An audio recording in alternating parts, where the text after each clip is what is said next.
பாமகவுக்குள்ளே உட்கட்சி விவகாரம் வெடித்த போது பல பேர் சொன்னார்கள், இது வெறும் கூட்டணிக்கான பிரச்சனை தான், எந்த திசையிலே இந்த கட்சியை கொண்டு போவது என்கிற கருத்து வேறுபாடு தான் என்பதை தொடக்கத்தில் சொன்னாங்க. பாஜக பக்கம் போகக்கூடாதுன்னு ராமதாஸ் தடுத்தாரு, அதிமுக பக்கம் தான் கூட்டணி வைத்திருக்க வேண்டும் என்று அவர் கருதினாரு என்று ஏதோ ஒரு கூட்டணி விவகாரம் போல முதல் கட்டமான ஒரு தகவலை சொல்லிக் கொண்டே இருந்தார்கள்.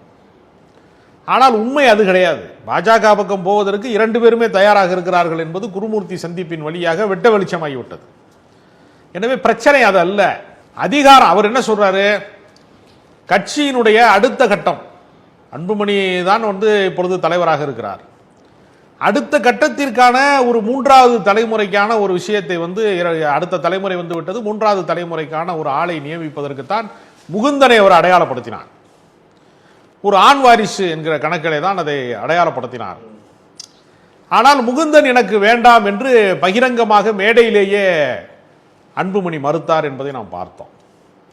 அப்ப அன்புமணி மறுத்ததற்கு பின்பு இன்றைய செய்தியாளர் சந்திப்பிலே ராமதாஸ் ஒரு கருத்தை ரொம்ப தெளிவாக சொல்றார்.